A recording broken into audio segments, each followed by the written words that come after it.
Bueno, si les parece, ahora empezamos con eso. Comparto pantalla. Voy a compartir pantalla del parcial. Esperen que lo tengo que buscar porque no, me había olvidado de abrirlo. Voy a buscar en el Classroom.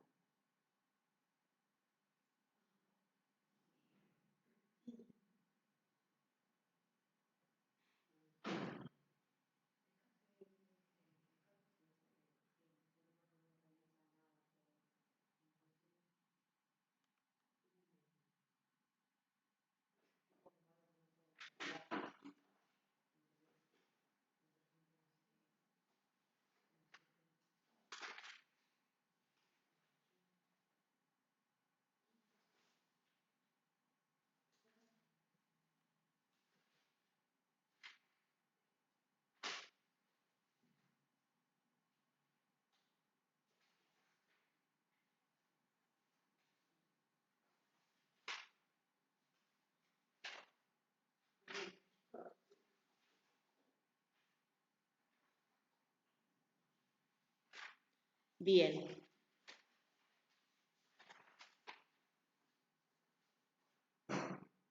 ¿Ahí están viendo, chicos, lo que estoy compartiendo? Bueno, primero, fíjense que acá, tal cual así como aparece, esto sí va a ser tal cual como aparece acá en este modelo de parcial, también va a aparecer en el parcial de ustedes, que dice criterios de evaluación. Eso significa lo que yo voy a tener en cuenta para evaluar las respuestas que ustedes elaboraron. Como verán, hay dos. Uno dice, las consignas deben ser respondidas desde la lectura de los textos obligatorios. Es decir que ustedes tienen que, cuando construyen la respuesta, tienen que poner, dar cuenta o algún despliegue de la lectura que han hecho. No es una respuesta de sentido común, sino que tienen que decir, bueno, más o menos teniendo en cuenta esta lectura, tomar algo de eso. La segunda dice, la respuesta no debe ser una copia de los textos, sino una elaboración a partir de los mismos. Es decir, que ustedes no van a tener que transcribir tal cual como está allí, sino poder construir algo. Por supuesto, algunas cosas pueden ser tal cual como está en los textos, pero no es una copia, porque si hacen una copia, probablemente la respuesta no esté correcta, porque las consignas están elaboradas como para que ustedes hagan una elaboración en esa respuesta que están dando.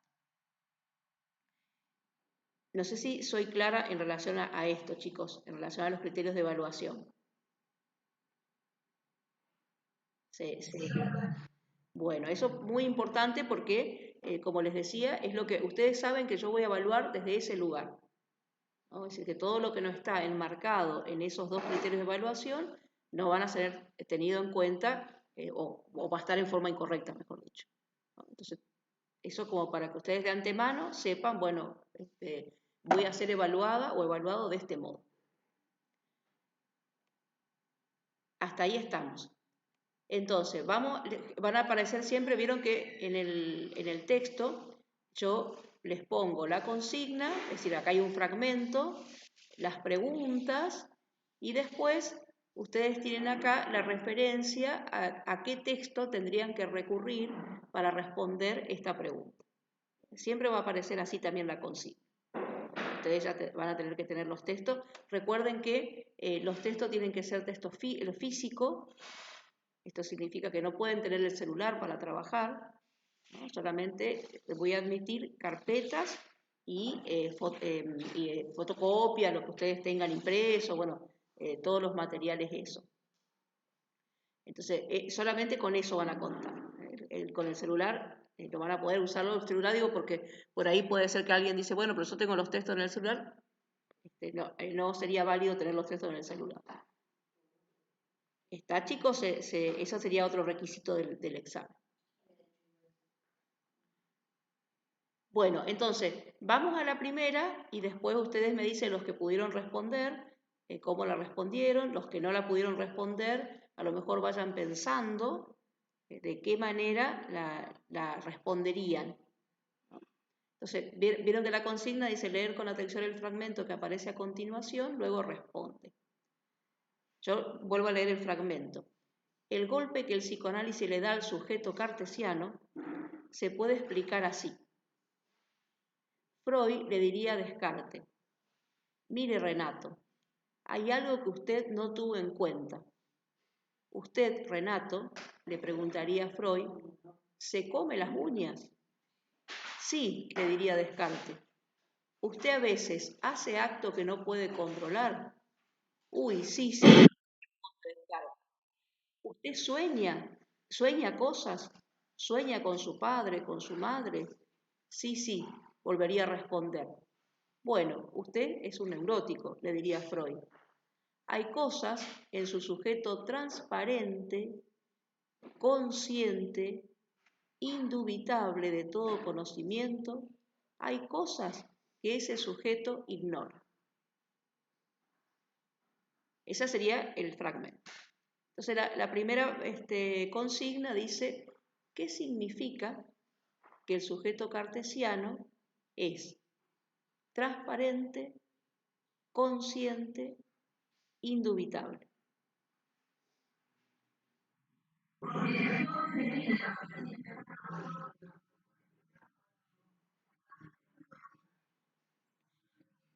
No, no, porque acá lo que ustedes tienen que recurrir es al texto que nosotros vimos de Descartes, ¿no? Vieron que ahí la referencia son las meditaciones cartesianas. No tiene que ver,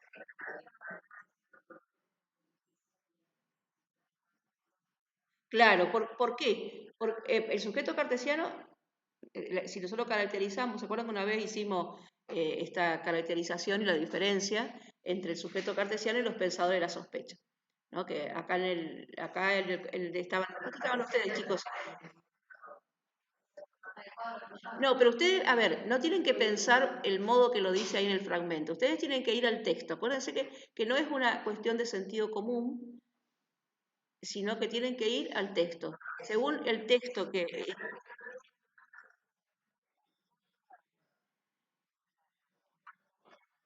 hablen de a uno porque si no, no lo entiendo. Ustedes tienen que recordar cuál es la característica del sujeto cartesiano. Es decir, que eso es lectura de texto. La lectura que ustedes... Y bueno, eso, ¿y qué significa que es consciente?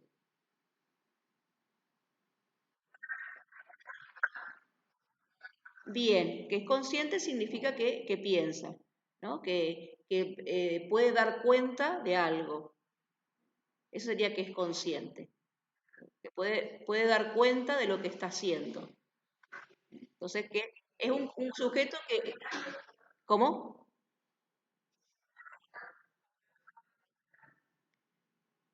¿A qué te referís, Natalia, con que no se puede separar?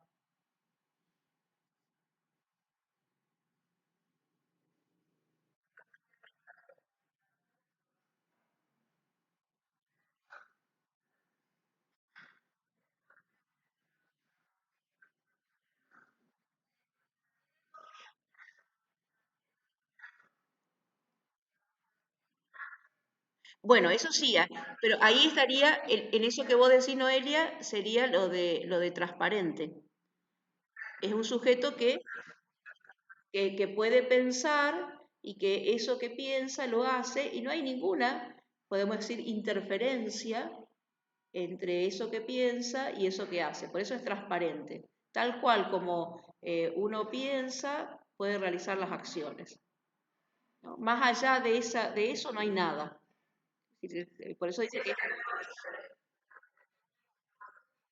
No, el pienso luego existo tiene que ver es decir, está dentro de esto, ¿no? El pienso luego existo, pero a su vez también eso tenía otra connotación, esa connotación de que era aquel que fundamentaba o era fundamento de la realidad. Entonces, dice es transparente, es consciente y dice es indubitable.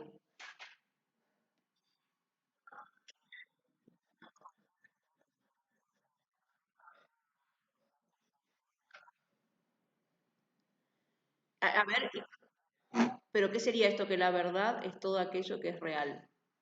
Acuérdense que en, en Descartes la verdad es certeza, porque es el sujeto el que la determina, podríamos decir, ¿no?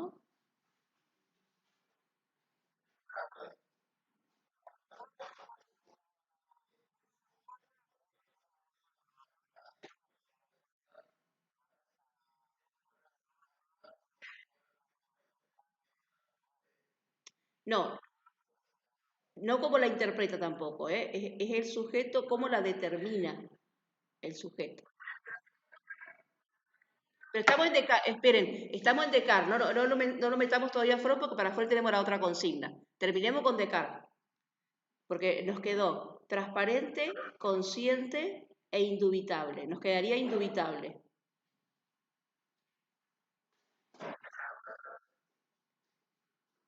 ¿Les parece que no duda el sujeto cartesiano?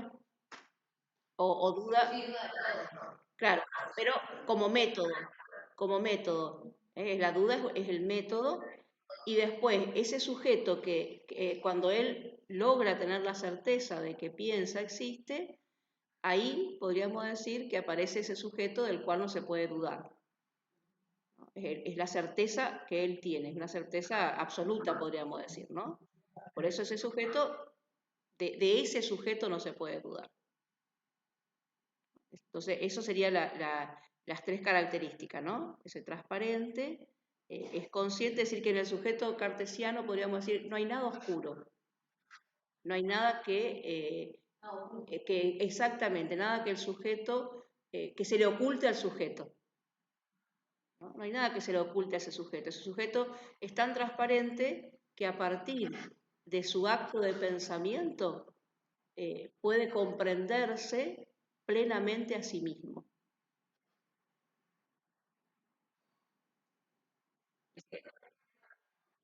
No, ahora estoy haciendo una síntesis de todo. Porque decíamos que es transparente porque decíamos para el sujeto cartesiano no hay nada que se le oculta. No hay, nada, no hay un saber no sabido.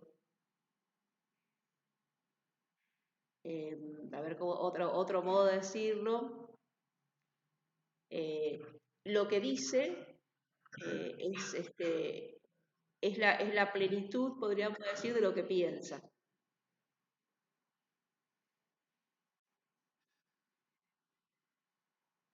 Y que por eso decimos que es consciente, ¿no? Porque puede dar cuenta de aquello que piensa.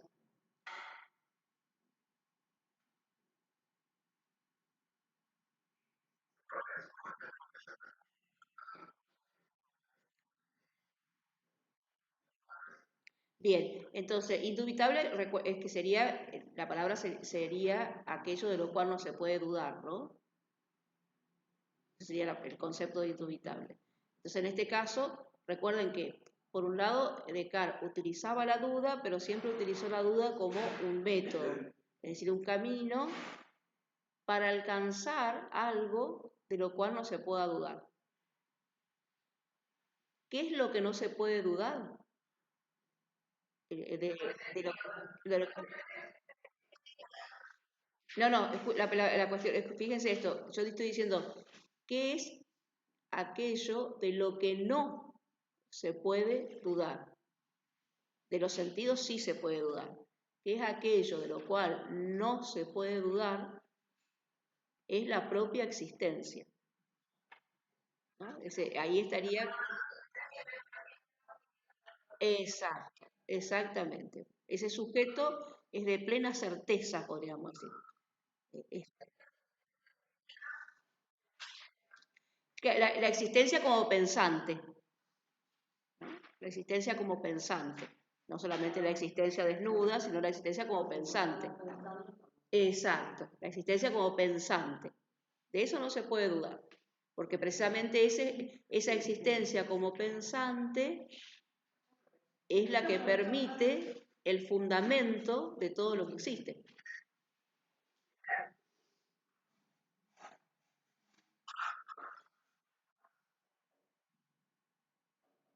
Entonces, ¿se ve, chicos, esto?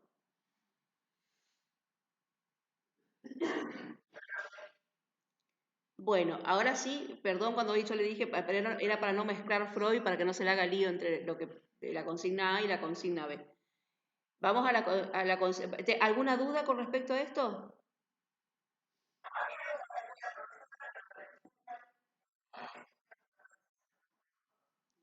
Repetir imposible, reiterar más o menos puede ser. No, porque vieron que repetir es decirlo tal cual. Repetir, vieron que no se puede nunca repetir. Se puede reiterar, que sería, bueno, más o menos volver a decir algo de lo que dije. No me va a salir igual, Adelina. Eso.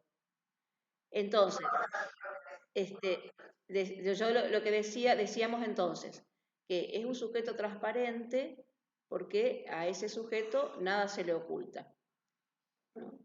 Es un sujeto al cual lo que dice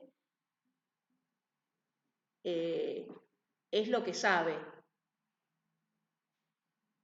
lo que sabe como plenitud de ese saber, ¿no?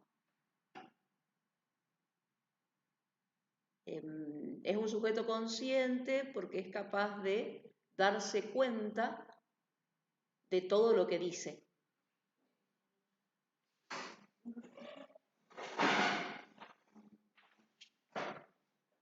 Y decíamos que es indubitable porque el sujeto, como existencia pensante, es la única certeza que tiene Descartes.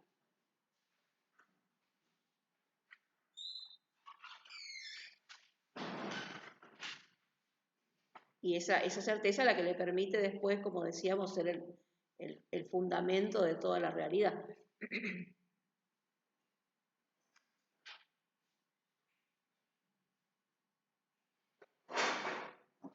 Bueno, no sé si ahí te quedó, Adelina.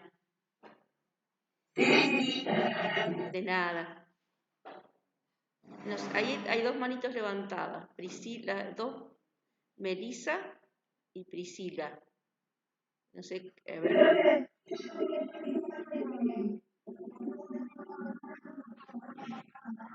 Bueno, bueno, de nada, Priscila. Bueno, buen día, Melissa.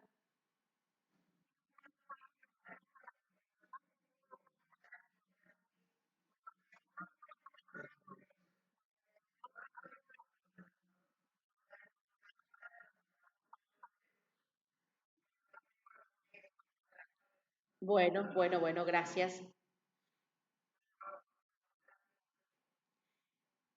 Vamos entonces, si no hay otra pregunta, si quedó más o menos claro lo de Descartes, vamos entonces a lo dice, ¿cómo es el sujeto que propone Freud?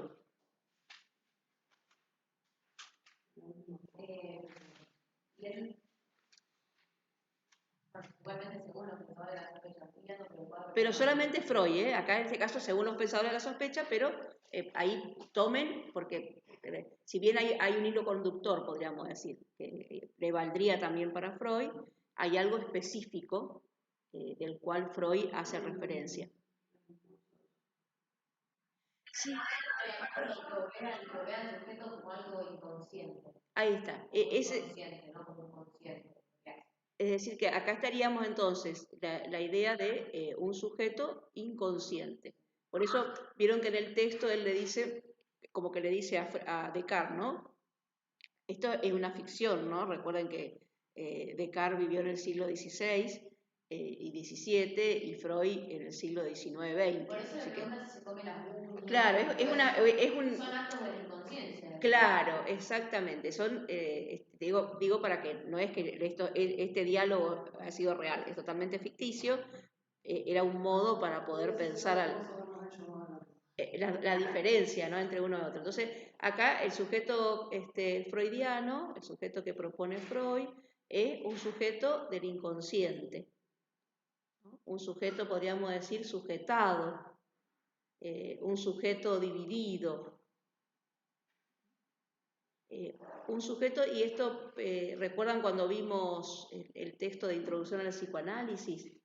Que decía que era un sujeto que en lo que dice hay una diferencia con lo que sabe, ¿no? Siempre decimos algo, pero siempre hay algo que se escapa a nuestro saber. Y eso que se escapa a nuestro saber es lo que se propone en el fragmento, que es lo mejor lo que aparece en un sueño, lo que aparece en la equivocación del emerger de una palabra, que serían los actos fallidos, el que aparece en los síntomas neuróticos, en los chistes, exacto, exactamente. Es decir, que hay algo ahí que aparece y que está por fuera de la voluntad del sujeto. Fíjese que acá, por lo tanto, no tenemos un sujeto transparente porque hay algo oscuro, hay un resto que nunca nosotros podemos captar. No es solamente un sujeto consciente, lo propio para Freud es el sujeto del inconsciente. No es que está negando la conciencia, ¿no? Sí, ahí voy, No es que está negando la conciencia, indudablemente. Lo que él dice que el objeto de estudio del psicoanálisis es poder adentrarse a ese inconsciente que hay ahí un saber no sabido, podríamos decir. Sí. Serían no contrarios, pero más o menos así sería. Sí, de alguna forma. Es decir, uno analiza la conciencia, eso. y el otro el inconsciente, los impulsos, Pulsiones. Lo que uno no puede controlar. Sí, no solamente, es que lo que pasa es que no lo puede controlar porque es desconocido para nosotros. La cuestión es que es desconocido. Entonces eso emerge involuntariamente. No es como aquellas cosas que nosotros tenemos consciente y que de alguna forma podría ser que algún impulso se escape, pero yo soy consciente de que eso, es por eso. Claro, supónganse, no sé, estoy enojada y yo me doy cuenta que estoy enojada y trato de controlar mi enojo y por ahí a lo mejor no lo puedo controlar y qué sé yo, golpeo el banco. Pero digamos que de alguna forma yo me doy cuenta de que estoy enojada, ¿no? Y que no lo puedo tramitar desde otro lugar. No se puede calmar por voluntad propia. Claro. Ahora, ¿qué sería del orden del inconsciente? Podríamos decir, ¿por qué me enojó tanto eso? Claro. Porque la cuestión no sería el hecho de que me haya enojado, sino que muchas veces uno se enoja, a lo mejor tiene algo de, bueno, me enojó porque me dijo tal cosa. Ahora, ¿por qué te enojó que te dijo eso? ¿Por qué te enojó tanto? Claro, ¿qué te conectó que te haya enojado tanto el hecho de, claro, qué sé yo, supónganse que uno dice, me enojó que me haya hecho esperar 5 minutos. Y está bien, 5 minutos uno tiene su tiempo, pero no es una hora y media. Entonces uno dice, ¿por qué te enojó tanto 5 minutos que te haya hecho esperar? Entonces, yo puedo dar cuenta de que me enojó. Quizá hay un trasfondo de algo. Exacto. Y eso fue lo que, digamos, Claro, uno puede decir, bueno, a ver, conecta con algo. Supongamos que uno dice, bueno, lo que pasa es que cuando yo era chica, generalmente me postergaban, no me atendían. Entonces, claro, entonces decía, bueno, uno puede empezar a hacer esas conexiones y decir, el que me haga esperar me enoja porque me parece que el otro no me está teniendo en cuenta. Es decir, una serie de cosas que uno puede ir analizando. Pero eso es del orden de lo inconsciente y en una terapia puede ir saliendo. Pero lo que yo tengo consciente es, bueno, a lo mejor me enojo desmedidamente por 5 minutos. Eso sería lo real. Entonces, para Descartes sería eso, ahí terminaría el sujeto, ¿no? Es consciente de que se enojó. Para Freud diría, no, acá hay algo más. Acá hay algo, en ese enojo, hay algo no sabido por ese sujeto que se está enojando, ¿no? Propone como que hay algo que hay que resolver, hay algo oculto ahí. Claro, exacto, exactamente. Todas las emociones tienen un origen. Claro, sobre todo cuando es desmedida, porque por ahí hay cosas que uno dice, bueno, es razonable que uno se enoje de algunas cosas, ¿no? Pero hay cosas que a lo mejor uno dice, bueno, está bien, pero es medio desmedido el enojo en relación a eso que sucedió. Entonces ahí es donde uno puede escuchar algo en relación a eso, ¿no? Sí.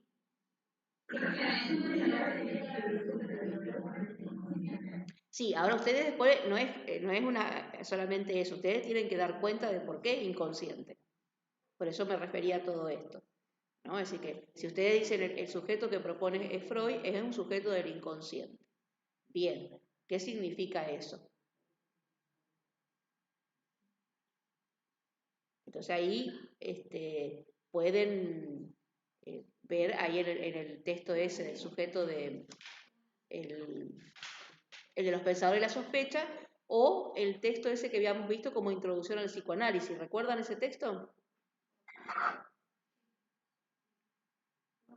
Que era un texto que tenía creo que 3 hojitas o algo así. ¿Lo recuerdan?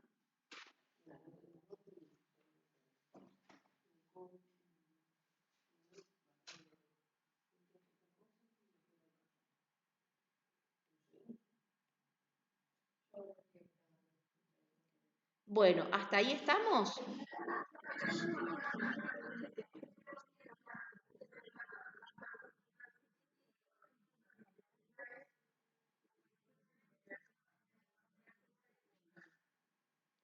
Pulsiones, acuérdense que son pulsiones, no pulsaciones. Pulsiones. Sí, pero ahí, claro, pero ahí ustedes no tendrían que poner nada del complejo de Edipo, nada de eso, porque no viene al caso. En este, claro, en este caso solamente le está pidiendo la concepción de sujeto, ¿no? Y entonces ahí lo que ustedes tienen que recurrir, por eso les decía, acá yo le puse esto en el texto, pero en realidad también, porque este es un parcial que tomé el año pasado y no habíamos visto con el otro curso ese texto del cual yo le estoy haciendo referencia y por eso no está acá, ¿no? Pero ustedes pueden, no sé si tienen, esperen que voy a dejar de compartir, no.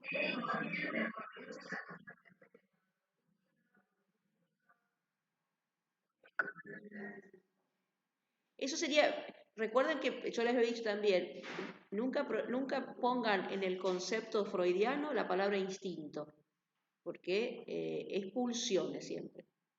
Recuerden que para Freud no hay instinto, lo que hay son pulsiones. En todo caso será un conflicto con las pulsiones. Esperen que quiero buscar. ¿Cómo? Exacto, quería buscar el texto para que lo vean. Es el texto de Sabine, exactamente. Yo, en este parcial como les decía, en este parcial que yo lo hice el año pasado para los chicos del año pasado, no habíamos visto ese texto de Sabine, por eso no está como referencia. Pero acá me va a aparecer, me va a dar la posibilidad de... Entonces, ¿recuerdan que el buen Rasib está...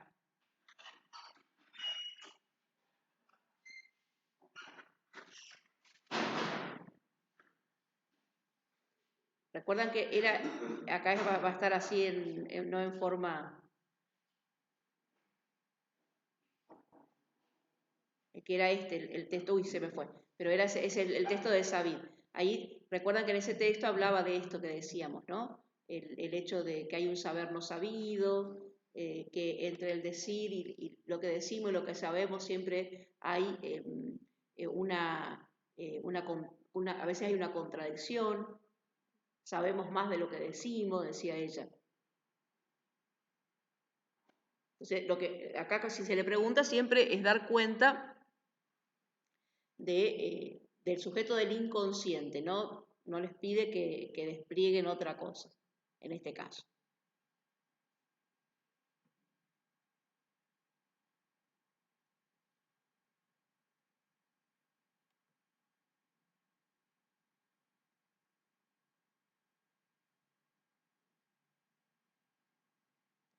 Y la C, bueno, más o menos ya la respondimos. Dice, ¿qué significa? Hay cosas que ese sujeto ignora, teniendo en cuenta la diferencia entre el sujeto cartesiano y el sujeto del psicoanálisis. ya la hemos respondido, pero de todos modos podemos de nuevo pensarlo.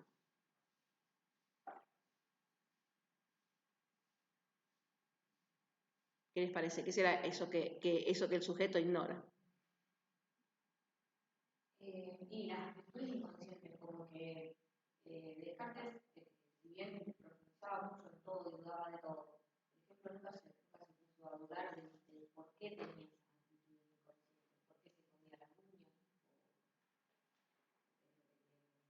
Claro, pero acá lo que te pregunta es, no desde Descartes, sino desde Freud, porque dice, hay cosas que este sujeto ignora, que sería lo que Freud le decía a Descartes. Usted ignora por qué se come la uña. Claro, exacto, exactamente. Es decir, teniendo en cuenta la diferencia entre el sujeto cartesiano y el sujeto del psicoanálisis, teniendo en cuenta esa diferencia, es decir, para decirlo de otra manera, teniendo en cuenta que Freud habla de un sujeto del inconsciente, ¿qué significa que hay algo que ignora? Y ahí Tomás creo que dijo, ¿no? Es aquello que lo que ignora es lo que está reprimido. Son esos deseos reprimidos que el sujeto los ignora, pero tiene un efecto sobre su accionar, sobre su conducta.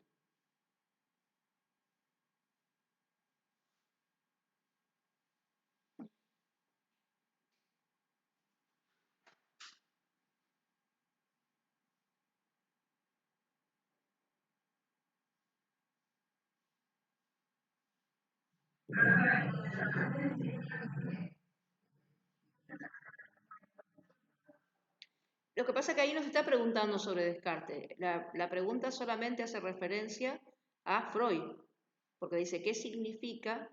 Hay cosas que el sujeto ignora. Teniendo en cuenta...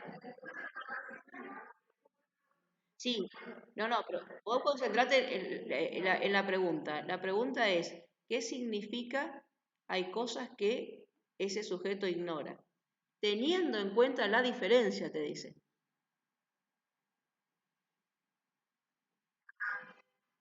Es decir, que la pregunta, el centro es el sujeto freudiano. Pues teniendo en cuenta la diferencia entre el sujeto cartesiano y el sujeto del psicoanálisis.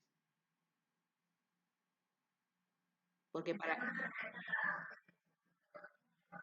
No, ojo, no es el sujeto reprimido. Lo que ignora son los deseos reprimidos, que no es lo mismo que el sujeto reprimido.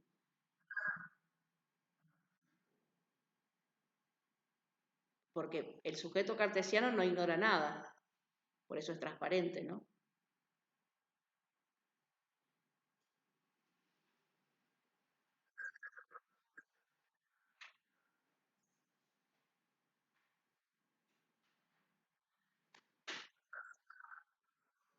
Claro, exacto, Gabriel. El sujeto cartesiano siempre opera desde la razón.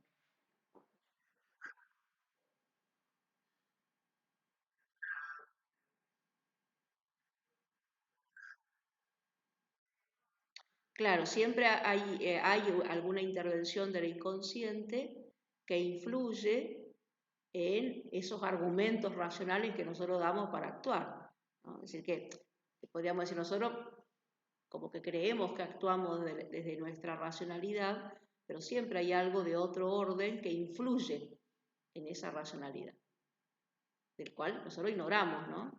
Por eso él le dice, hay cosas que ese sujeto ignora. Vieron que dice hay cosas, no es que lo ignora todo, sino que hay cosas que nosotros ignoramos porque lo tenemos reprimido. Por eso decíamos, es un saber no sabido, o esto que decía Sabir, que decía el sujeto cuando dice, en ese decir hay algo que no sabe, ¿no? O hay algo que se le esconde en ese decir. Es decir, que a veces ella dice sabe más de lo que dice o dice más de lo que sabe.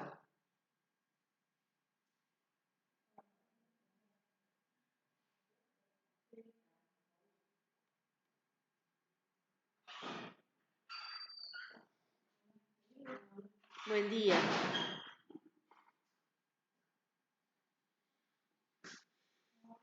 ¿Cómo estás?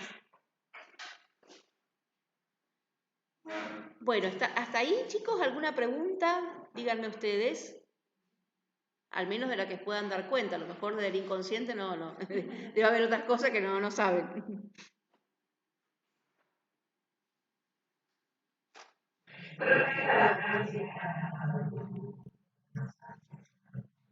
Sí, la estoy grabando.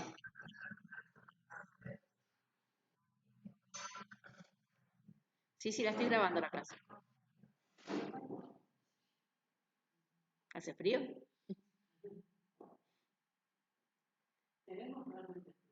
Claro, Descartes decía, ¿hace frío o siento frío? ¿De qué puedo estar seguro? Decía. De que siento, claro. Así que por ahí tiene que ver con ese sujeto que es capaz de decir que siente frío.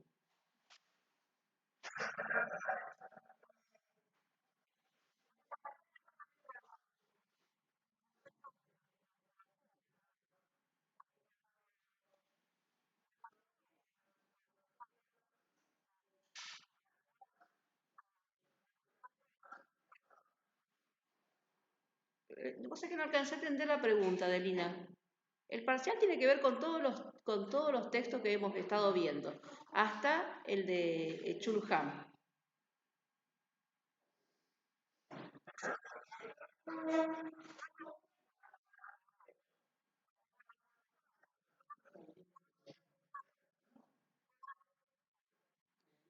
Los textos que hemos estado viendo es la concepción de sujeto en estos distintos filósofos, ¿no?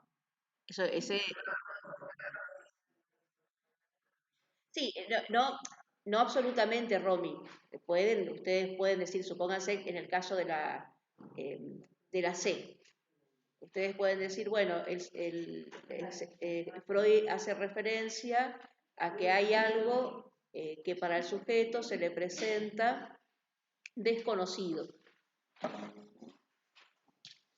Tal como dice Sabir, y ahí pueden a lo mejor hacer, entre comillas, dice, bueno, tal como dice Sabir, hay algo que el sujeto dice pero que no sabe, se pueden tomar una frase de Sabir, no es que no van a poder poner nada, absolutamente nada.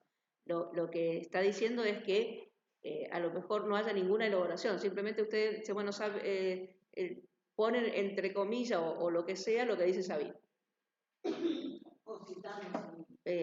Claro, no es que no puedan algo decir, o supónganse en la de Descartes, que dice, bueno, Descartes llega a la conclusión de que si duda piensa, si piensa existe. Esto hace referencia a ese sujeto indubitable. Es decir, que ustedes tienen que hacer como una articulación entre alguna idea que toman del texto con lo que ustedes pueden elaborar con el texto. Tiene que haber una mixtura, podríamos decir. Porque si ustedes ponen tal cual lo del texto, como que yo no sé si realmente, claro, por ahí puede ser que la acierten, ¿no? Por ahí puede ser que justo acierten, pero inclusive si ustedes se ponen a copiar tal cual todo lo que dice, no le va a alcanzar el tiempo tampoco. Porque se imaginan, hasta que copian todo lo que dice, que uno tiene que ir mirando, copiando, mirando y copiando, no le va a alcanzar el tiempo para hacer todo.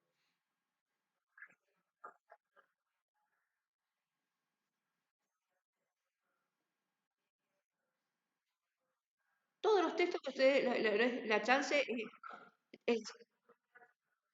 Acá lo dice igual, profe, texto de referencia. Sí, sí, pero digamos, los textos de referencia están puestos, en el parcial van a estar puestos, pero sería todos los textos, en este parcial es de toda la unidad que nosotros vimos sobre el sujeto. De toda la unidad 1 sería, ¿no? Es decir, que entraría Descartes, los pensadores de la sospecha, el texto de Savid, el texto de lo que vimos, la diferencia entre Deleuze y, que ahora viene la pregunta, es de Deleuze y Foucault, y el texto ustedes tienen ahí el video de Chulha. Serían todas las temáticas que son todo lo que ustedes tienen en el Classroom hasta la fecha de la semana pasada.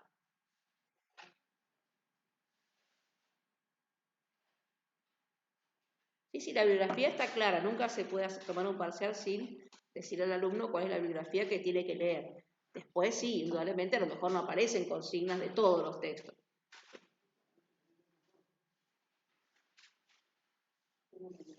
Bueno, ¿hasta ahí estamos entonces? Vamos entonces a la otra consigna. Ahí ustedes tienen una imagen, ¿no? Y dice, relaciona la imagen que aparece a continuación con la sociedad de control.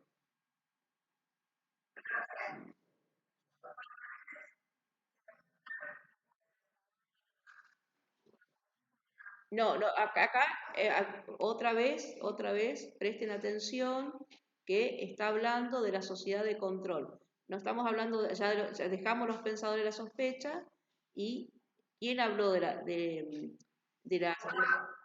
la sociedad de control? ¿Foucault o Deleuze?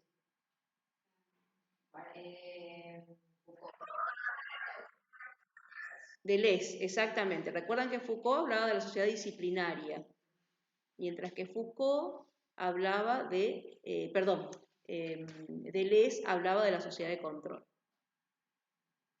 Entonces, acá le dice, relaciona la imagen que aparece a continuación con la sociedad de control. Ustedes ya, yo ahí no le di porque es algo que ustedes tienen que identificar. De alguna forma en la consigna también hay una identificación de ustedes en la lectura que hicieron.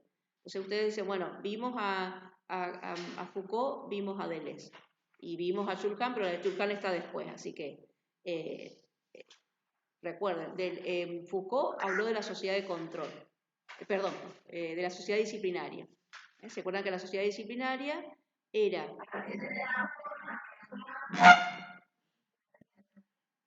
Claro, pero para poder decirlo con... está bien lo que decías allí, si lo podemos fundamentar un poquito más, la sociedad disciplinaria era los efectos que tenía sobre esta disciplina, sobre el cuerpo. Y esto se realizaba en esas instituciones de encierro. Recuerdan que era la escuela, exactamente. Es decir, que podríamos decir que de alguna forma había cierto control, pero el control estaba dentro de la disciplina que se efectuaba en esas instituciones de encierro. Lo cual eso implicaba, recuerdan que decíamos que implicaba que estaba visible, esta disciplina estaba visible para el sujeto que se disciplinaba.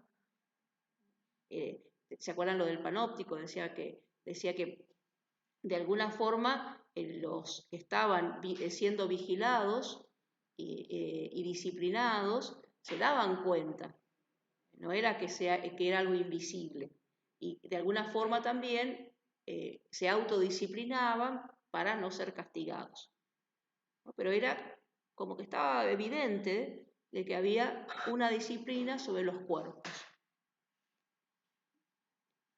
En cambio, recuerdan que después decía, bueno, las sociedades se fueron ampliando y entonces este poder que se ejercía en esas instituciones de encierro se fue...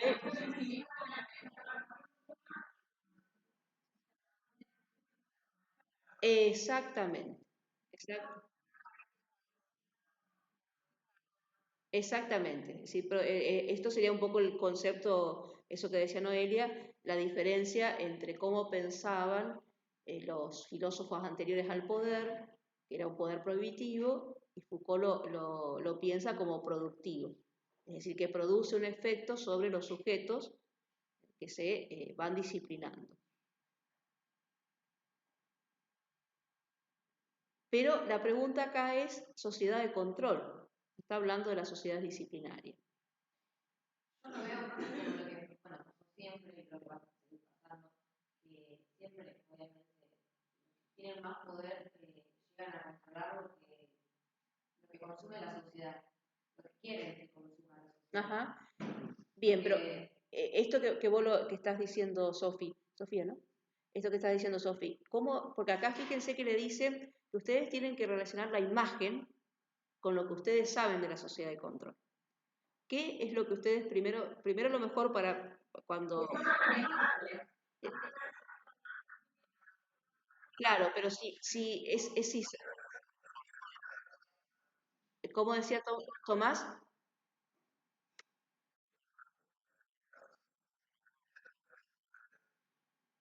bien, bien, pero como usted cuando ven la imagen, una idea de la imagen es que hay un control. En este caso, específicamente de la imagen, ¿desde qué lugar esa gente que está ahí está siendo controlada? No, no, no, fíjense qué tienen los personajes que están ahí en el... Ahí acá lo dijo Sofi y ahí otra persona lo dijo allí. ¿Qué tiene la persona en las manos? ¿Qué tienen? ¿Cómo? Sí, pero ¿qué están leyendo? Los diarios, bien, los diarios. Y entonces, ¿los diarios qué representan los diarios? Noticias. Exactamente, las noticias podríamos decir los medios de comunicación social, ¿no? Hoy en día podríamos decir que el diario es Siempre uno. fueron alterados los medios. Sí, ¿Cómo entonces, enteramos lo que pasa en ahora, el mundo? ¿De qué exactamente, manera? ahora, otra cosa, eh, esa mano que dirige, que está allí como si fuese un titiritero, podríamos decir, ¿no? Las personas que están allí, ¿la advierten? No, porque te Bien, hace creer que uno es libre. bien. Entonces, eso, fíjense que lo que primero, entonces pues, digo, porque seguramente eso me gusta poner alguna imagen para que ustedes hagan una relación. Entonces, lo primero que ustedes tienen que hacer cuando hay una imagen es interpretar la imagen, ¿no? Ustedes pueden decir, bueno, acá en la imagen se puede ver todo esto que decíamos, ¿no? Hay esta cuestión que podríamos decir es invisible, la invisibilidad del control a partir de los medios de comunicación social, que en este caso son los diarios, las noticias, como decían los chicos acá, eh, que por acá también decían los chicos, siempre los medios de comunicación social ejercen cierto control, ¿no? Y generalmente ese control lo ejercen desde la ideología que tiene el medio de comunicación, desde las pautas publicitarias. Ustedes piensen que cuando empresas ponen publicidades en determinados medios, aportan mucho dinero y por lo tanto ese dinero, ¿cómo? Son controlados por el marketing. Claro, muchas veces ese dinero también es una cuestión de decirle, bueno, yo te pongo hola José, yo te pongo este dinero para que vos me pases la publicidad, pero a su vez también te pido que hables bien de mí, sería, ¿no? Que cuando las noticias aparezcan, bueno, no me tires algo. O lo típico que hacen que es reversionar las noticias, por ejemplo. Claro, entonces, Reversionan un montón. es decir que entonces, digamos, todo eso, pautas publicitarias, todo eso tiene una influencia en cómo, no en la noticia, porque el hecho por ahí está, es cómo se presenta el hecho, de qué manera, de qué perspectiva, etc. Ahora bien, cuando nosotros estamos mirando esa noticia, puede que no estemos pensando todo eso. No es que yo estoy pensando, bueno, este canal tal cosa, tendríamos que, claro, tendríamos que, supongo que sé, si yo pongo un ejemplo de nuestra Argentina, si yo leo página 12, yo sé que página 12 tiene determinado tipo de ideología, por ejemplo, que es de centro izquierda. Sé que la perspectiva de la noticia que me va a dar es desde ese lugar, desde esas ideas que tienen que ver con esa posición política. Si leo el de La Nación, sé que el diario La Nación es de derecha, es conservador. Entonces la noticia, la misma noticia, si yo la leo en página 12, si la leo en La Nación, la noticia seguramente va a tener otra perspectiva, porque va a ser desde el neoliberalismo, desde el mercado, etc. ¿No?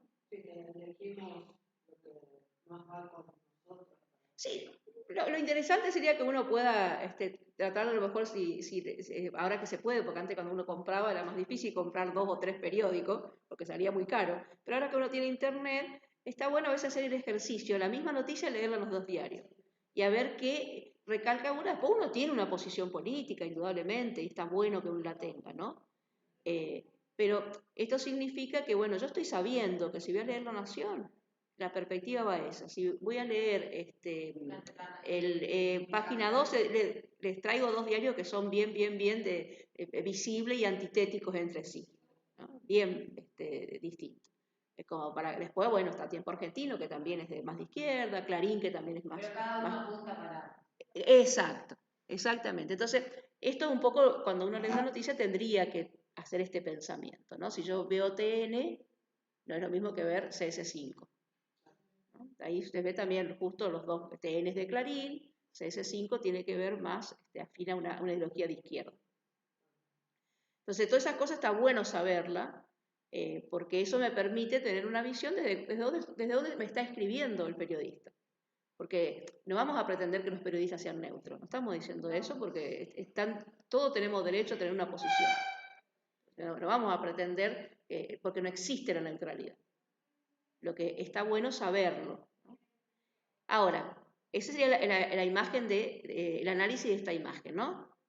Que hay personas que sin advertirlo están leyendo un medio de comunicación social que le transmiten una noticia a partir o con el objetivo de establecer cierto control. Bien, ahora acá lo que les decía es que tienen que esto que habíamos construido entre todos, relacionarlo con lo que dice la sociedad de control. ¿Quién es el representante de la sociedad de control? Dijimos que no era Foucault. ¿Quién es? Deleuze. Muy bien. Entonces ahí, ¿cómo harían para poder hacer esta relación entre lo que recién estábamos diciendo y lo que dice Deleuze?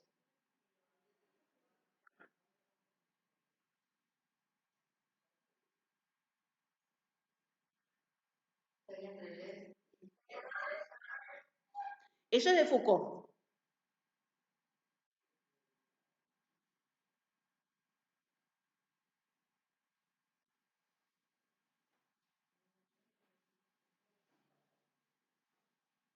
Eso estaban, ¿se acuerdan en el video que yo les dejé que había, que la profesora que estaba explicando ahí hacía una diferencia entre Foucault y Deleuze? Claro, como que Deleuze lo fundó, pero Foucault lo ejerce. No, Deleuze, como decía,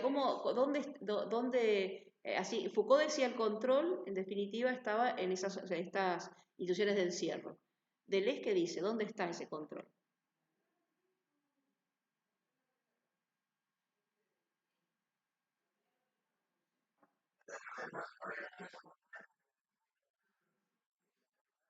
Eh, Ahí está, eso que dijo Tommy está bien, ¿no? Él dice, estaba en las sociedades, en los espacios abiertos, ¿no? Es decir, que se acuerdan que hablábamos de eso, ¿no? Están en los espacios abiertos, o sea que ¿lo advertimos o es más invisible? Exacto, por eso acá decíamos, en Foucault no, es visible, está la torre de control ahí. Yo sé que me están controlando, en la escuela yo sabía que el preceptor me estaba controlando, si yo tenía el uniforme, todas las cosas y uno sabía y por ahí trataba de esconderse para que no vean que a lo mejor uno no fue así con el uniforme. Entonces, Es como que explica más como la nueva era, digamos. claro, porque vieron que Deleuze dice, bueno, las instituciones fueron cayendo, pero ahora empieza a ejercerse este control en los espacios abiertos. Y en definitiva, en esos espacios abiertos, ese control es mucho más invisible. No sé dónde está el control, no lo vemos.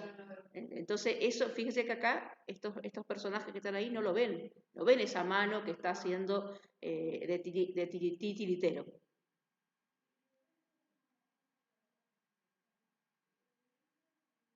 ¿Se acuerdan que en la clase pasada hablábamos de esto em, de las redes sociales? Hablábamos algo de eso, ¿no? De cómo las redes sociales tenían esta implicancia también.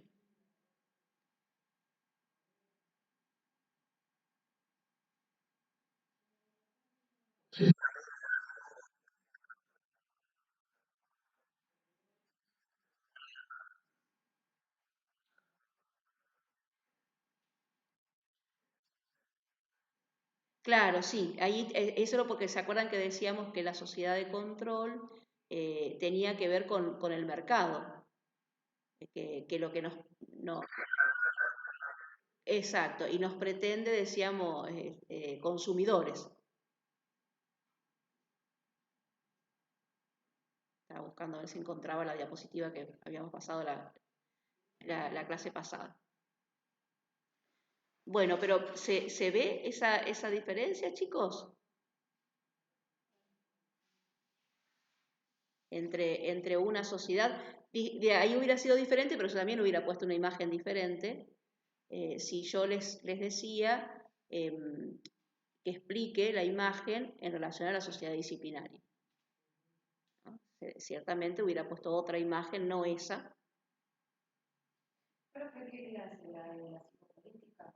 No, la de psicopolítica ya la tengo abierta, lo que tenía una que, era un cuadrito que yo se lo pasé la clase pasada, entre la diferencia entre una sociedad disciplinaria y la sociedad de control.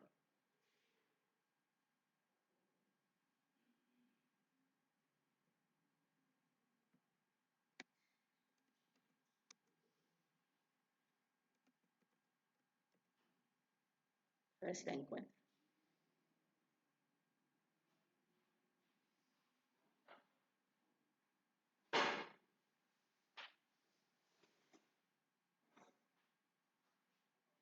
Parece que es esta que está acá. Ah, acá está, video suyo.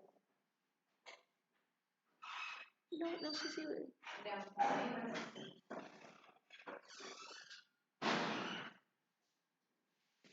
Este no es. Ah, ese era sobre el poder. Sí, porque todavía no la subía esa que yo le decía. Esa era sobre el poder, pero había otra que yo tenía, que estoy tratando de buscarla, a ver si la logro encontrar, que terminaba con un cuadrito, no, esto tampoco es, que terminaba con un cuadrito, después se las voy a subir, la voy a encontrar seguramente y la voy a subir. Y que hacía una diferencia entre la sociedad, que en realidad ustedes lo tienen en ese video que hace, que está, hay una, acá está, mira, que hay una profesora que va explicando.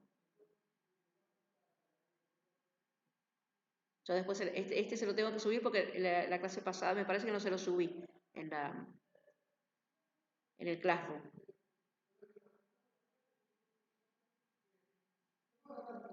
Esperen que ahí estoy buscando la diapositiva para mostrársela.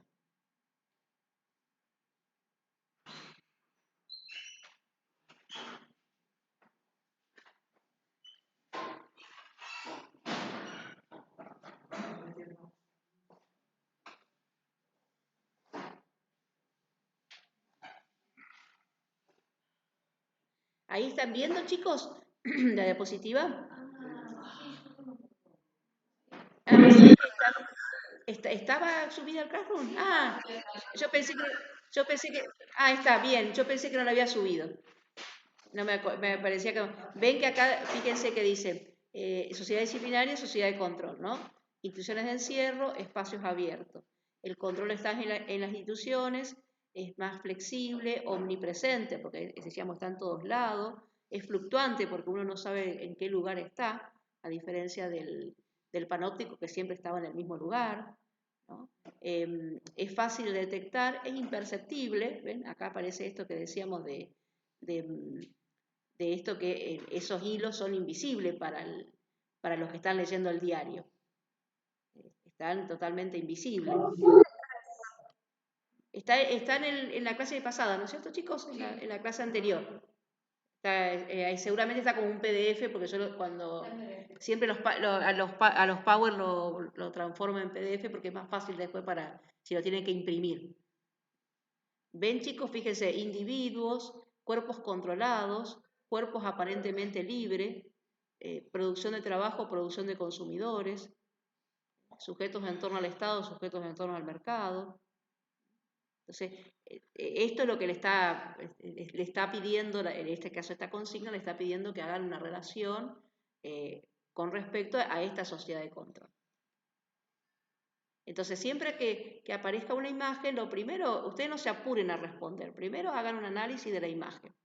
Una vez que ustedes pudieron hacer el análisis de la imagen y tienen ahí escrito lo que ustedes pusieron de la imagen, ahí lo relacionan con la teoría.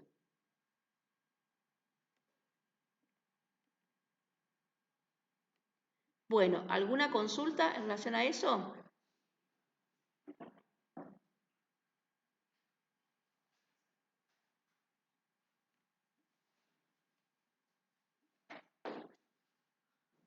¿Les queda claro, chicos?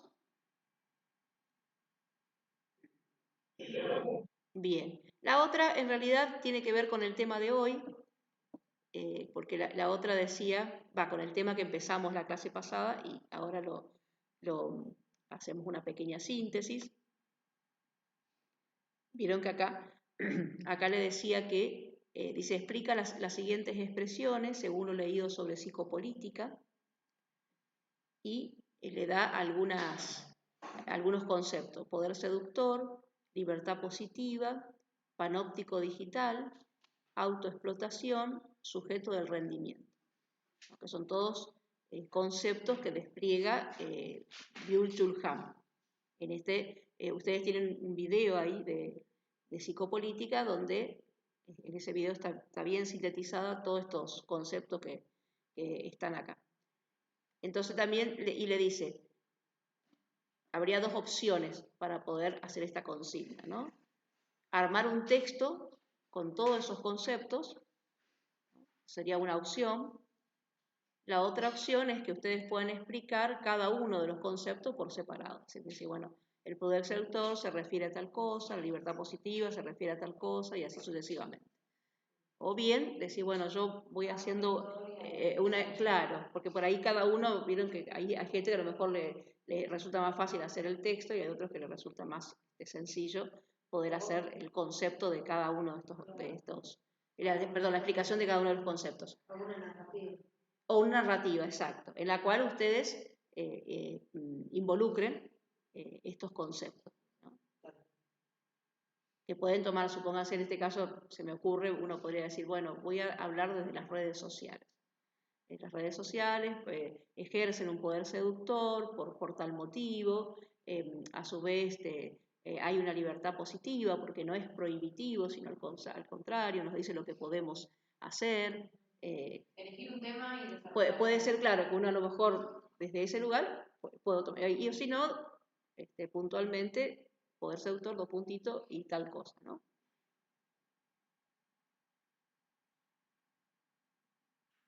Chicos, ¿estamos hasta allí entonces?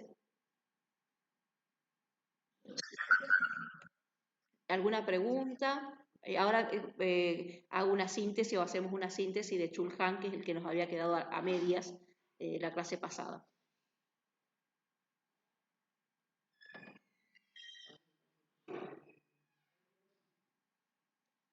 Bueno, entonces si no hay ninguna pregunta, espere que voy a dejar de compartir esto para compartir lo de Chul Han.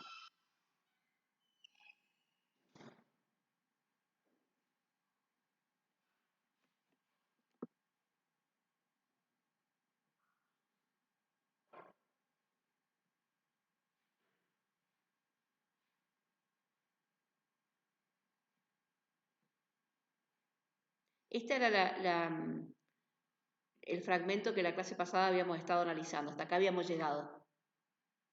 ¿Puede ser o no? Díganme ustedes, a ver que son más jóvenes que yo. Ahí habíamos llegado, ¿no es cierto? Y de todos modos igual, ahí lo pongo más así se puede ver mejor. Estoy mirando, no sé si los chicos lo verán, porque no me apareció el cartel que dice que lo estuviese. ¿Están viendo, chicos?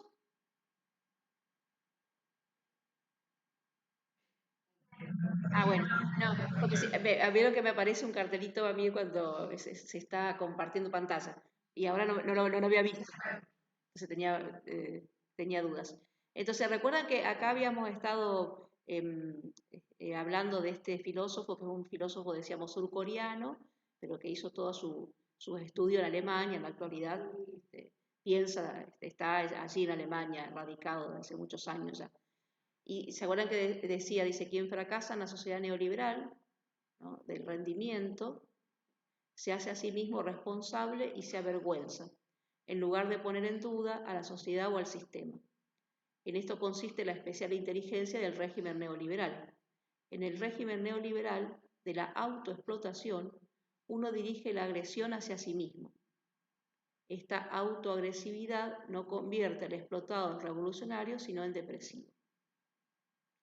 Recuerdan que el concepto de él es psicopolítica, ¿no? Entonces, Foucault, sociedad disciplinaria. Deleuze, sociedad de control. Jules Hahn, psicopolítica. Para que tengan así los tres conceptos diferentes. Se relacionan entre sí, pero a su vez hay alguna diferencia, ¿no?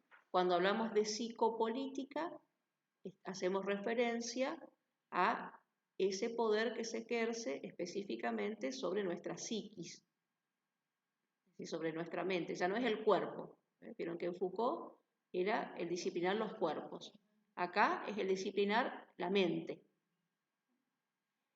De tal manera se disciplina la mente que uno incorpora, dice Jules Hahn, esas ideas que circulan en una sociedad y en algún momento deja de advertirla como que están afuera y ya nos apropiamos de ella. De tal manera que somos nosotros los que nos imponemos a nosotros mismos cumplir con esos objetivos. Y no identificamos que esos objetivos vienen impuestos, sino que lo pensamos como nuestro. Ejemplo, esto que dice él, la sociedad de rendimiento. Fíjense que es una sociedad donde todo el tiempo nos está diciendo que tenemos que producir. Exacto. Piensen, ahora que ella dijo, Sofi dijo acá callarse y seguir, y nosotros que estamos en el ámbito de la salud, piensen cuánta publicidad hay de fármacos que son de venta libre, que son generalmente analgésicos, y nos dicen, bueno, ¿estás cansado? Tomate tal cosa, tomate tal cosa y podés seguir. Vio que creo que Actron dice algo así. Actron es como que dice. Sí, después tenemos un montón. Pero bueno, fíjense cuánta publicidad hay hay que seguir andando, ¿no? Hay que seguir. Entonces nos proponen, esto es lo que se suele llamar, que después vamos a ver más adelante, la medicación de la vida, ¿no? Es decir, que nos venden medicación para poder seguir rindiendo. Y vieron que nosotros a lo mejor no advertimos eso, de que en realidad lo que decimos, ay, mira qué bueno, tengo un medicamento para que no me duela algo. Y a lo mejor si me duele algo es un signo de que tendría que frenar porque el cuerpo me está diciendo, bueno, algo está sucediendo, estás cansada, tenés que descansar, no seguir andando. Pero claro, en un momento dado pensamos, si yo sigo andando, no voy a cumplir con mis objetivos y me voy a sentir mal porque no estoy cumpliendo con mis objetivos. Entonces me autoexploto, dice, ¿no? Claro. Ya no es la explotación que antes en la fábrica se hacía al obrero. Ya no lo ejercen de esa manera. Exactamente, es la misma explotación. Es la misma explotación, nada más que ya, claro, es como que nosotros no la vemos, que son que así como antes había un capataz que estaba vigilando para ver lo que hacía el obrero, ahora somos nosotros los que ejercemos una autoobservación sobre nosotros mismos. Por eso vieron que dice, es autoagresividad, no convierte al explotado en revolucionario, porque ¿a quién le vamos a hacer la revolución? No, aparte que determinado momento.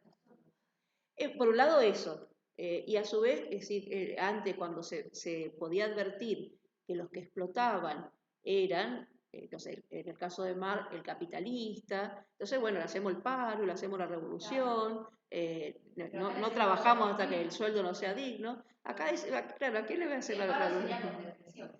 Exacto. Sí, estaría, porque está bien lo que decís, Sofía, porque fíjate que paro, que sería parar, la depresión no nos deja andar.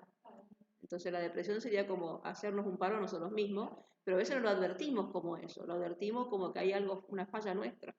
Claro, nos sentimos culpables por sentirnos así. Exactamente. Nos va a sentir peor porque es como un Y ciclo. es un ciclo, claro, que no se termina nunca. Estamos cansados, nos deprimimos porque no hacemos nada, o sea, nos deprimimos por estar depresivos. Claro, exactamente. Es un poco lo que plantea Chulkan, que es muy interesante la propuesta que él hace. Entonces, bueno, acá estaría un poquito lo que si uno dice, bueno, ¿cómo defino, o cómo define él, mejor dicho, ¿no? La psicopolítica, dice, el sistema de dominación que en lugar de emplear el poder opresor, utiliza el poder seductor. ¿Se recuerdan un concepto era poder seductor, no? Inteligente que consigue que los hombres se sometan por sí mismos al entramado de la dominación. Así que ya no es como antes que el poder oprimía y entonces producía rechazo. Ahora el poder nos seduce, ¿no? La publicidad nos seduce a comprar. Claro, de tal manera que si es seductor no advertimos porque nos convence, ¿no? Nos convence de que a lo mejor tenemos que este celular que tengo yo, que funciona bien, que para mi trabajo, pero dice, no, pero fíjate qué lindo que esto, que lo otro, que vas a poder hacer más porque tiene 3 cámaras, tiene no sé qué otra cosa, y entonces se sacan la selfie y dice, uy, qué lindo, me voy a sacar. Entonces, bueno, pero voy a tener que trabajar más, ¿no? Porque para poder comprarme ese no me alcanza. Entonces, claro, entonces fíjense que es un poder seductor porque nos dice, bueno, pues si vos trabajás más, los vas a poder tener. Y va a estar re contenta porque las selfies van a ser extraordinarias. La foto porque tiene 3 cámaras. No sé si tienen 3 cámaras, yo estoy diciendo pavada. No sé si hay de 3 cámaras, pero digo por esto de que de alguna forma nos seducen que teniendo ese celular nosotros vamos a poder optimizar muchas otras cosas, ¿no? También ahí está el poder del marketing. Claro, exacto, exactamente. Entonces, ya indudablemente no es lo mismo el poder que me prohíbe a ese poder que me dice vos podés. Claro, te lo dice Tomás, pero claro, que hay que tener dinero para comprarse un celular que cuesta 150.000 pesos, por ejemplo, ¿no? Por decir, ¿no? Y debe haber de más precio que eso, ¿no? Son como ¿vieron estos días que eran los hot sales, se llama? Que también, vieron que no te pierdas esta oferta, compralo, qué sé yo, 30% de descuento, entonces es como uno dice, no, esta es claro, esta es la oportunidad, me voy a comprar todo esto que a lo mejor a veces ni lo necesito, ¿no? Entonces, para que, pero vieron que lo que pasa es que seduce. Entonces, después a lo mejor uno dice, ¿para qué la compré? Pero, ven chicos, dice, es el dominio de la psique, que es la mente, la psique es una palabra griega que significa mente, del pensamiento, ya no de los cuerpos. Acá hace la diferencia con Foucault. Entonces ¿pasamos realmente a una sociedad más libre? Dice Chulkan, ¿no? ¿Y a ustedes qué les parece?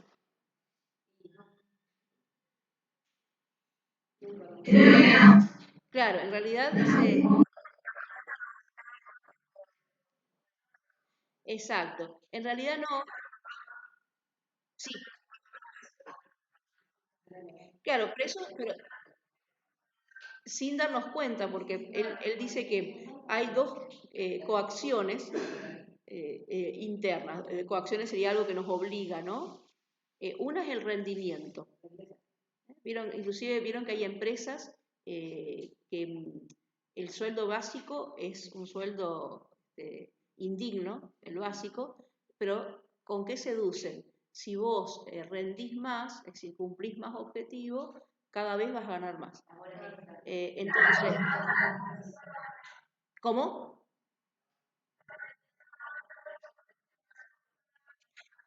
Exacto. Bueno, eso sería, y que con lo cual significa que uno tiene que poner un gran esfuerzo para poder vender un montón, porque si no, si uno cobra el básico, no cobra nada. O si la venta es muy pequeña,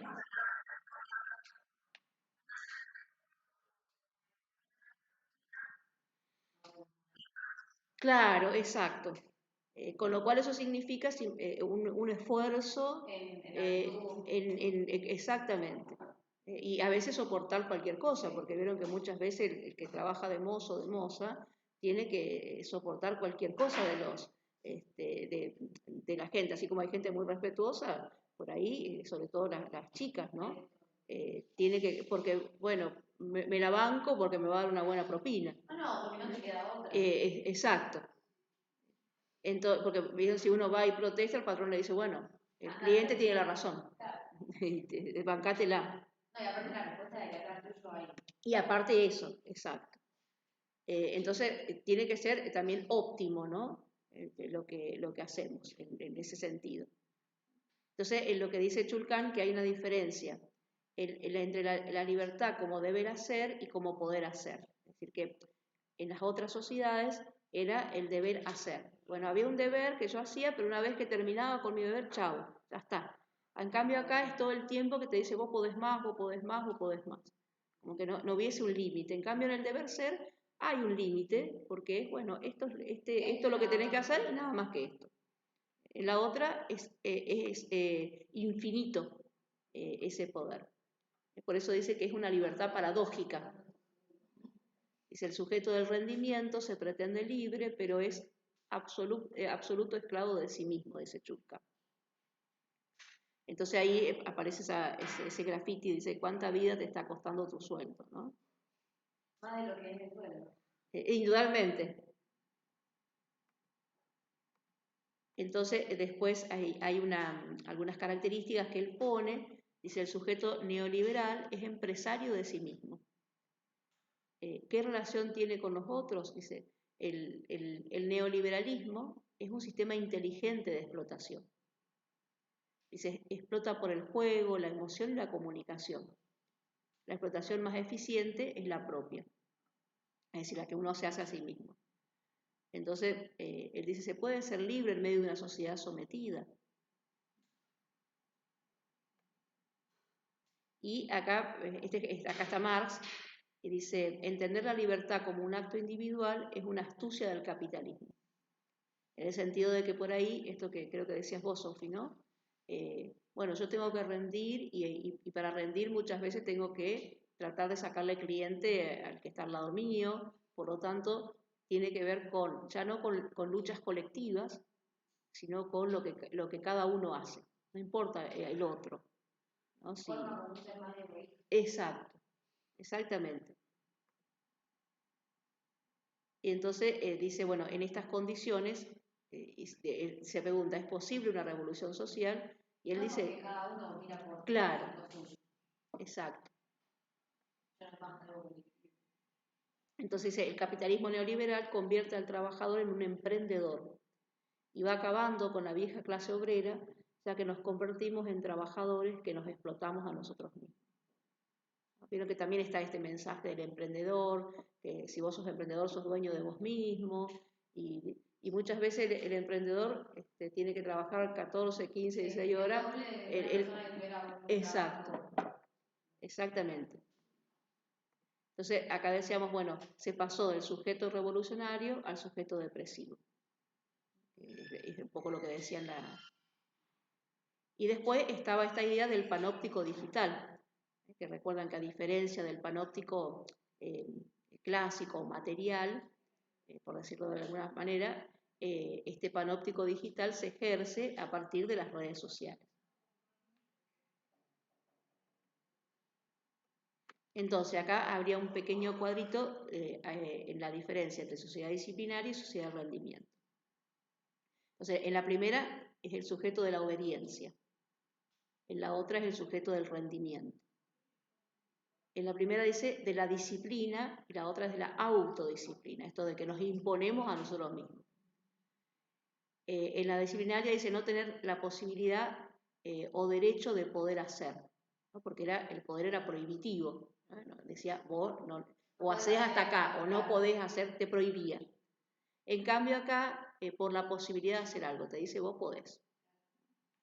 Ahí estaría abajo, ¿no? Debe hacer, puede hacer. Rige el no, por lo tanto produce los locos y delincuentes, ¿Se acuerdan que Foucault decía que todos aquellos que no estaban normalizados, es decir, que normalizados por esa disciplina, claro, eso entraban dentro de los locos o los delincuentes, ¿no? El que no ingresaba dentro de esa normatización que habíamos hablado ya en otras clases. Y iban a parar o al psiquiátrico o iban a parar a la cárcel. Muchas veces los que iban a parar a la cárcel o al psiquiátrico no tenían que ver ni que eran locos ni que eran delincuentes, ¿no? Solamente, no querían seguir claro, entonces se lo ponía en esas instituciones para disciplinarlo. Entonces, a través de la disciplina iban a poder normalizarse y si no se normalizaban, ingresaban a la sociedad de nuevo. Claro, exacto.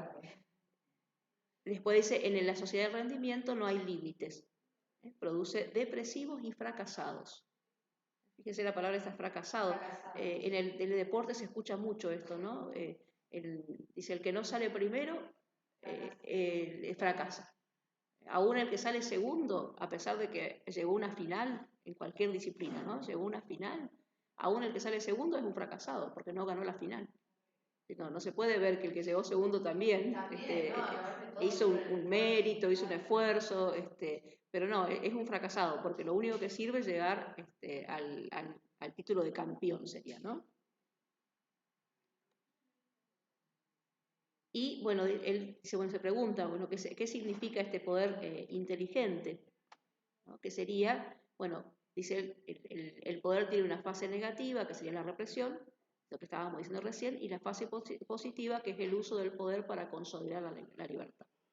Es decir, que es inteligente en este sentido, porque seduce, y seduce para que hagamos y para que rindamos. Y eso implica que no advirtamos que en realidad el poder se está ejerciendo, pero con mayor efectividad, porque sin darnos cuenta nosotros hacemos lo que el poder nos dice que hacemos. En el poder represivo era, bueno, me estás diciendo algo y yo te digo que no, pero me opongo a lo que vos me decís y me doy cuenta que me estoy oponiendo a lo que vos me decís. Acá, en realidad, sin darme cuenta, hago lo que vos querés que yo haga. Te hacen creer que es lo que uno quiere. Claro, exacto. Entonces, acá tendríamos de nuevo, fíjense, en relación a esto del poder, por un lado está la represión y la violencia, es decir, aquel que no quería normalizarse se lo reprimía, en cambio acá es permisivo y amable. Acá ejerce la prohibición, se ofrece desde la libertad. Es negatividad, en estos que decíamos que es prohibición, es positividad porque te dice que podés. En la sociedad disciplinaria es visible y fuerte, en cambio en la de rendimiento dice sutil, flexible, inteligente, invisible. Tendríamos entonces sujeto sometido, sujeto que se presume libre. Encorseta a los hombres, vieron que el corsé era eso que usaban las mujeres antes para tener el cuerpo más delgado, ¿no? Hace que se autosometa. Obstaculiza, en cambio acá dice activa, motiva, optimiza, opera en contra de la voluntad, en cambio dirige la voluntad. Exige silencio, en cambio acá dice exige compartir, participar, comunicar, contar la vida, que serían las redes sociales, ¿no? Que a partir de todo eso que nosotros contamos, comunicamos, nos toman los datos y después con eso nos ofrecen cosas que para nosotros pueden ser seductoras, ¿no? Porque cuando nosotros contamos... Claro, ellos se dan cuenta que, no sé, a mí me gusta viajar, porque yo cuento, claro, yo cuento que me encantó el viaje, pongo fotos de mi viaje, esto, ¿no? Entonces me van a ofrecer viajes, ¿no? Entonces en las redes sociales vieron que empiezan a aparecer publicidades de viajes. A veces me asusta porque hay cosas que estoy pensando y que nunca digo en voz alta, porque se dice en voz alta sí siempre, pero después a veces hay cosas que pienso y a los 5 minutos lo veo como una publicidad y es loco. Porque ya no lo hablo, y ya no lo digo en voz alta y lo pienso. Entonces, para concluir, dice, el neoliberalismo busca acceder al control de la psique, la acción biopolítica, que sería la que hace Foucault, ¿no? No accede a la mente sino al cuerpo. Y será el Big Data le llama así a la gran cantidad de datos que nosotros dejamos en las redes sociales, la mejor herramienta y encontrar el camino que conduzca al control de la mente, el panóptico digital. Entonces, esta Big Data es lo que genera ese panóptico digital. Bueno, con esto terminamos. No sé qué hora. Uy, ya estamos haciendo.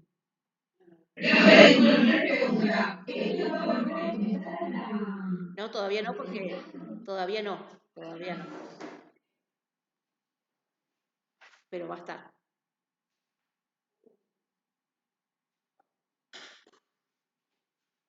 Bueno, chicos y chicas, esperen que quiero dejar de tener.